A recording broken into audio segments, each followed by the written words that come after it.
വാർഡുകളിലേക്കുള്ള തെരഞ്ഞെടുപ്പിൻ്റെ നോട്ടിഫിക്കേഷൻ അതാണ് November first week അന്ത്യത്തിൽ വരുമെന്നാണ് ഇപ്പോൾ കമ്മീഷൻ പറഞ്ഞത്. അതാണ് 7-ാം തീയതിയോടുകൂടി വരുമെന്ന് കമ്മീഷൻ. അതിനു മുമ്പേക്ക് നടക്കേണ്ടത് ചെയർപേഴ്സൺമാരുടെയൊക്കെ റിസർവേഷനെ സംബന്ധിച്ചുള്ള നറുക്കെടുപ്പ് കൂടിയാണ് നടക്കേണ്ടത്. മറ്റെല്ലാം പൂർത്തീകരിച്ചു.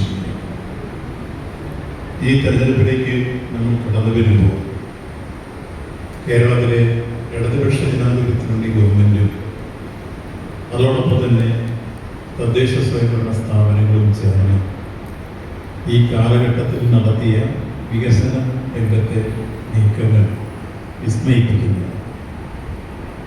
എന്നാൽ അതിനോടൊപ്പം വരാത്ത അപൂർവ ചില തദ്ദേശ സ്വയംഭരണ സ്ഥാപനങ്ങളുണ്ട്.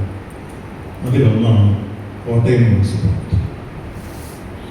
ഒരു മുനിസിപ്പാലിറ്റി എങ്ങനെ ആയിരിക്കരുത് എന്നൊരു ഉദാഹരണം പറയാൻ ആരോടെങ്കിലും പറഞ്ഞാൽ അതിന് നമുക്ക് ചൂണ്ടിക്കാണിക്കാവുന്ന ഒരു മുനിസിപ്പാലിറ്റി നമ്പർ 1 കോട്ടയമാണ് എന്ന കാര്യത്തിൽ ഒരു സംശയവുമില്ല. അതാണ് ഇങ്ങനെ ആയിരിക്കരുത്.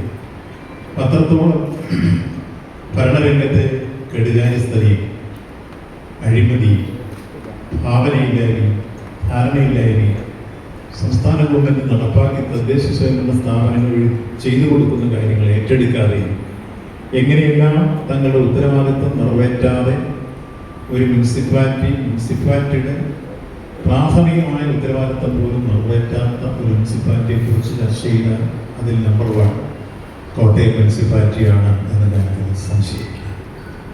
അതിൽ പിന്നീട് നമ്മുടെ കൗൺസിലർമാരൊക്കെ നടത്തിയിട്ടുള്ള ആശ്വാസകരമായ പ്രവർത്തനങ്ങളാണ് ജനങ്ങൾക്ക് ഒരു പരിധിവരെ ആശ്വാസം പകർന്ന് മുന്നോട്ട് പോകാൻ കഴിയും. മറിച്ച് മുനിസിപ്പൽ ഭരണത്തിൻ്റെതായ ഒരു ഭാവനയോടെ ധാരണയോടെ ഒരു പദ്ധതി ആവിഷ്കരിച്ച് നടപ്പാക്കുന്ന രംഗത്തേക്ക് അവർക്ക് മുന്നോട്ട് പോകാൻ കഴിയും. ഒരു തദ്ദേശ സ്വയംഭരണ സ്ഥാപനം എന്ന് പറഞ്ഞാൽ കോട്ടയം മുനിസിപ്പാലിറ്റി കോട്ടയത്തെ ലോക്കൽ ഗവൺമെൻറ്റാണ്. ഇന്നത്തെ ഭരണഘടനാ ഭേദഗതിയിലൂടെ വന്നിട്ടുള്ള പഞ്ചായത്ത് രാജ് നിയമം അനുസരിച്ച് പഞ്ചായത്തായിരുന്നാലും മുനിസിപ്പാലിറ്റി ആയിരുന്നാലും കോർപ്പറേഷൻ ആയിരുന്നാലും അത് ലോക്കൽ ഗവൺമെൻറ്റാണ്.